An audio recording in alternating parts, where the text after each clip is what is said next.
Welcome back दोस्तों। आज हमारे चैनल में आपका फिर से स्वागत है। मैं शहाबुद्दीन खान, आप देख रहे हैं लेटेस्ट इंडिया।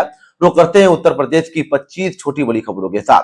उत्तर प्रदेश के पश्चिमी जिलों में आज सुबह से ही ठंडी हवाओं के चलने से तापमान में गिरावट दर्ज की गई है, जिससे लोगों को गर्मी से मामूली राहत मिली है।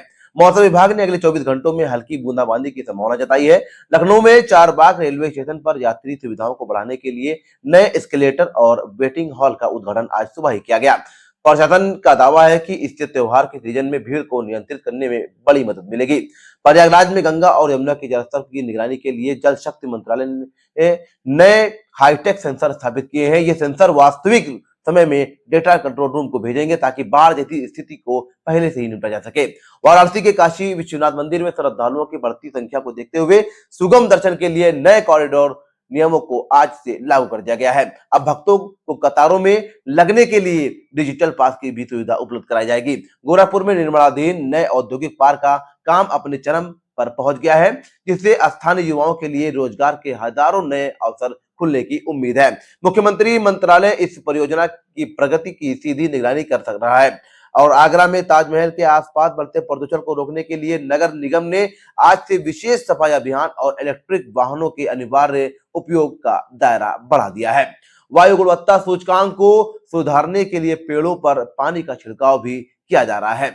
और वहीं कानपुर की बंद पड़ी कपड़ा मिलों की जमीन पर नए आईटी हब बनाने के प्रस्ताव को राज्य सरकार ने हरी झंडी दे दी है। इस कदम से शहर की आर्थिक स्थिति में बड़े सुधार और तकनीकी विकास की संभावना जताई जा रही है। वहीं अयोध्या में रामनवमी के आगामी पर्व को देखते हुए सुरक्षा व्यवस्था चाक चौबंद कर दी गई है और पूरे शहर में अतिरिक्त सीसीटीवी कैमरे लगाए जा रहे हैं। प्रशासन ने बाहरी जिलों से आने वाले वाहनों के लिए नए पार्किंग स्थल चिन्हित किए हैं। और मेरठ में खेल सामग्री उद्योग को बढ़ावा देने के लिए केंद्र सरकार ने विशेष सब्सिडी योजना की घोषणा की, जिससे स्थानीय निर्माताओं को अंतर्राष्ट्रीय बाजार में प्रतिस्पर्धा करने में मदद मिलेगी। नोएडा और ग्रेटर नोएडा के बीच यातायात को सुगम बनाने के लिए नए फ्लाईओवर का निर्माण कार्य आज सुबह से युद्ध स्तर तक शुरू कर दिया गया है। इससे पीक आवर्स में लगने वाले ट्रैफिक जाम से स्थानीय लोगों को बड़ी राहत मिलेगी। और बरेली में पशुपालन विभाग ने दुग्ध उत्पादन बढ़ाने के लिए किसानों को उन्नत नस्ल की गायों के वितरण का कार्यक्रम आयोजित किया। इस पहल का उद्देश्य ग्रामीण अर्थव्यवस्था को मजबूती प्रदान करना है। और वहीं झांसी के ऐतिहासिक किले के सौंदर्यीकरण के लिए पुरातत्व विभाग ने एक विशेष बजट आवंटित किया है, जिसके तहत किले की दीवारों की मरम्मत और लाइटिंग का काम किया जाएगा। अलीगढ़ मुस्लिम विश्वविद्यालय में नए शोध केंद्र की स्थापना को लेकर शिक्षा मंत्रालय ने मंजूरी दे दी है, जिससे छात्रों को आधुनिक तकनीक और नवाचार में मदद मिलेगी। और मुरादाबाद में पीतल उद्योग से जुड़े कारीगरों के लिए नई बीमा योजना की शुरुआत की गई है। इसके तहत कार्यस्थल पर दुर्घटना होने की स्थिति में उनके परिवार को उचित आर्थिक सहायता प्रदान की जाएगी। और सहारनपुर में अवैध रूप से चल रहे लकड़ी के आरा मिलों पर प्रशासन ने आज तड़के छापेमारी की और कई फैक्ट्रियों को सील कर दिया। वन विभाग की टीम लकड़ियों की अवैध कटान को रोकने के लिए सक्रिय है। गाजियाबाद में बढ़ते साइबर अपराधों पर लगाम लगाने के लिए पुलिस ने नया साइबर सेल हेल्प डेस्क शुरू किया है। यहाँ नागरिक अपनी शिकायतों का त्वरित समाधान पा सकेंगे और ऑनलाइन धोखाधड़ी से बच सकेंगे। और आपको बता दें कि बहराइच और श्रावस्ती के सीमावर्ती इलाकों में तराई क्षेत्र के जंगली जानवरों की आबादी वाले क्षेत्रों में घुसने की खबर के बाद वन विभाग ने अलर्ट जारी किया है। ग्रामीणों को अकेले खेतों में न जाने की सलाह दी गई है। मथुरा के बांके बिहारी मंदिर के पास संकरी गलियों को चौड़ा करने के प्रस्ताव पर स्थानीय प्रशासन और व्यापारियों के बीच आज एक महत्वपूर्ण बैठक होनी तय हुई है।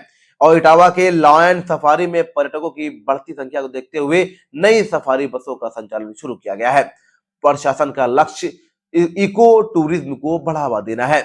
और मिर्जापुर में विंध्यस्तनीय कॉरिडोर का निर्माण कार्य लगभग पूरा हो चुका है और इसे जल्द ही आम जनता के लिए पूरी तरह खोल दिया जाएगा। इससे तीर्थ यात्रियों को दर्शन में काफी आसानी होगी। फिरोजाबाद के कांच उद्योग में प्राकृतिक गैस की आपूर्ति बढ़ने के लिए नई पाइपलाइन बिछाने का काम शुरू किया गया है, जिससे कांच की चूड़ियों के उत्पादन की लागत कम होने की उम्मीद है। और रामपुर में जिला प्रशासन ने सरकारी स्कूल की स्थिति सुधारने के लिए ऑपरेशन कायाकल्प के तहत नई रैंकिंग जारी की है। बेहतर प्रदर्शन करने वाले शिक्षकों को सम्मानित किया जाएगा। और आजमगढ़ में नई हवाई अड्डे के विस्तारीकरण के लिए भूमि अधिग्रहण की प्रक्रिया को लेकर किसानों के साथ जिला मजिस्ट्रेट की वार्ता सफल रही।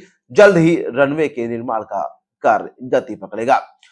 और बुलंदशहर में हाईवे पर बढ़ते हादसों को रोकने के लिए परिवहन विभाग ने ब्लैक स्पॉट्स को चिन्हित कर वहां रिफ्लेक्टर और चेतावनी बोर्ड लगाने का काम पूरा कर लिया है। और बांदा और हमीरपुर के बुंदेलखंड क्षेत्र में जल संकट को दूर करने के लिए शुरू की गई हर घर नल योजना के तहत आज कई गांवों में पानी की टेस्टिंग सफल रही। अगले सप्ताह में नियमित आपूर्ति शुरू हो जाएगी। उत्तर प्रदेश की तमाम बड़ी और विश्वसनीय खबरों के लिए बने रहिए हमारे साथ। देश और दुनिया की अन्य खबरों के लिए देखते रहिए लेटेस्ट न्यूज इंडिया।